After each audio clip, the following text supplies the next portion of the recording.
Dengan nama Allah yang Maha Luas dan kekal belas kasih-Nya kepada orang mukmin, lagi Maha Penyayang kepada semua makhluk-Nya. Demi bintang saat ia terbenam, wahai para sahabat, teman kalian ini tidaklah menyalahi agama tauhid dan tidak menyesatkan manusia. Muhammad mengucapkan bacaan Al-Quran bukan berasal dari hawa nafsunya. Al-Quran ini adalah wahyu yang diturunkan kepadanya. Al-Quran ini diajarkan kepada Muhammad oleh Jibril, malaikat yang sangat kuat. Jibril memiliki akal yang cerdas. Malaikat Jibril muncul dalam bentuknya yang sempurna. Saat Jibril muncul di ufuk yang tertinggi, kemudian Jibril mendekat kepada Muhammad sampai dekat sekali. Jaraknya antara dua busur atau lebih dekat. Lalu Allah memberikan wahyu kepada hambanya mengenai apa yang Allah kehendaki dengan perantaraan Jibril. Hati Muhammad tidak mendustakan apa saja yang dilihatnya. Wahai kaum kafir Quraisy, apakah kalian meragukan Jibril yang dilihat oleh Muhammad di ufuk yang tertinggi? Sungguh Muhammad melihat Jibril sekali lagi di sisi Sidratul Muntaha. Di sisi Sidratul Muntaha ada surga, tempat tinggal orang-orang mukmin di akhirat. Saat Jibril menutup Sidratul Muntaha yang belum tertutup, penglihatan Muhammad tidak keliru dan tidak menipu. Sungguh Muhammad telah melihat sebagian dari bukti yang amat besar tentang kekuasaan Tuhannya. Wahai kaum kafir Quraisy, apa pendapat kalian tentang patung Lata, Uzza dan Manat? Patung lain yang ketiga, wahai kaum kafir Quraisy, apakah anak laki-laki untuk kalian sedangkan anak perempuan untuk Allah? Jika benar begitu, maka hal itu adalah pembagian yang tidak adil. Nama patung-patung itu hanyalah sebutan yang dibuat oleh kalian dan nenek moyang kalian. Allah sama sekali tidak menurunkan keterangan untuk nama patung-patung itu. Nama patung-patung itu hanyalah mengikuti dugaan dan selera kalian semata. Sungguh Al-Quran sebagai kitab petunjuk dari Tuhan seluruh manusia telah datang kepada mereka. Apakah manusia dapat memiliki apa saja yang menjadi angan-angannya?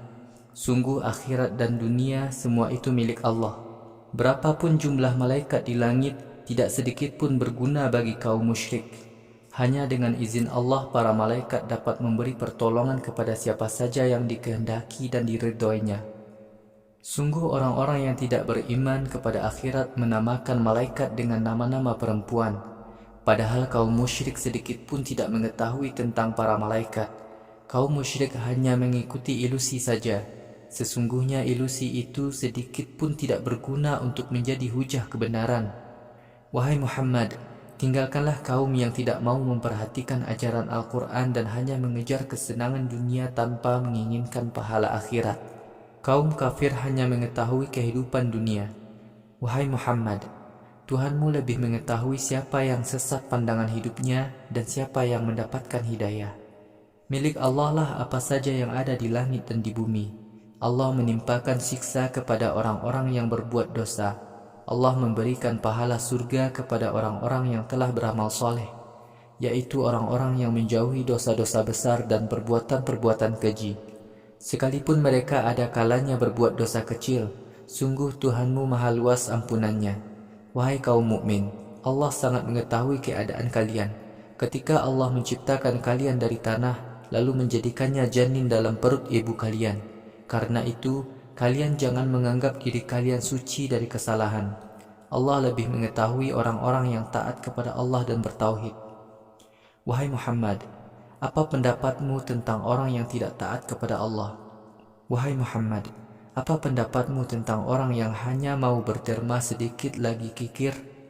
Apakah orang yang kikir itu mempunyai pengetahuan gaib, sehingga dia tahu bahwa ia akan jadi miskin karena berderma? Ataukah belum sampai kepadanya ajaran yang ada dalam lembaran-lembaran Taurat, kitab Musa, juga dalam lembaran-lembaran yang dibawa Ibrahim, seorang nabi yang memenuhi janjinya kepada Allah? Lembaran-lembaran Ibrahim menyatakan bahwa seseorang tidaklah menanggung dosa orang lain. Bagi setiap manusia hanyalah mendapatkan balasan sesuai perbuatan yang dilakukannya sendiri. Pada hari kiamat, catatan amal setiap manusia pasti akan diperlihatkan kepadanya. Kemudian setiap manusia akan diberi balasan dengan balasan yang adil. Wahai Muhammad, hanya kepada Tuhanmu lah tempat berakhirnya semua makhluk. Pada hari kiamat kelak, hanya Allah yang menjadi Tuhan yang dapat membuat seseorang tertawa atau menangis. Sungguh Allah adalah Tuhan yang mematikan dan yang menghidupkan manusia setelah mati. Sungguh Allah adalah Tuhan yang menciptakan laki-laki dan perempuan. Allah menciptakan manusia dari setetes air mani yang dipancarkan ke dalam rahim perempuan. Kemudian Allah akan menghidupkannya kembali setelah mati. Sungguh Allah adalah Tuhan yang maha kaya lagi maha lengkap karunia-Nya. Sungguh Allah adalah Tuhan yang menguasai planet yang paling besar. Sungguh Allah adalah Tuhan yang membinasakan kaum Ad dahulu. Allah juga membinasakan kaum Samud.